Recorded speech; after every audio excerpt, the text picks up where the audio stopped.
up everyone? Welcome back again to my YouTube channel. So, pag-usapan natin kung bakit nga ba kailangan ng magkaroon ng clear vision sa ating negosyo. Okay, bago tayo matapos sa ating vlog, kung bago ka lang sa YouTube channel, please subscribe, click the bell para lagi sa mga bagong vlog. At sa inyo ka ba na-respond ng mga subscriber, ay magpapag-giveaway pa tayo. Please, no? Alright, pag nga ba kailangan magkaroon ng clear vision? Okay?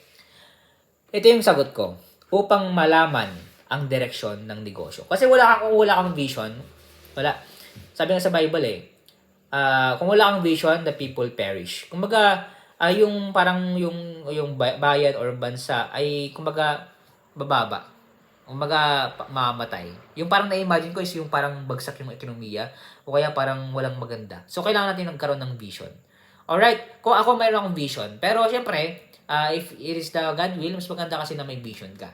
Okay? So, kung di mo alam yon, okay, pwede ka pang mag-aral about vision. Okay? At madami dyan sa YouTube, AI, o kaya sa Google, everything. So, yun lang naman. Bago tayo matapos sa ating topic, okay? If you want to buy this book, Negosyate, please click the Facebook page, official link dyan sa description, at pang-message lang po kayo. Salamat po and God bless.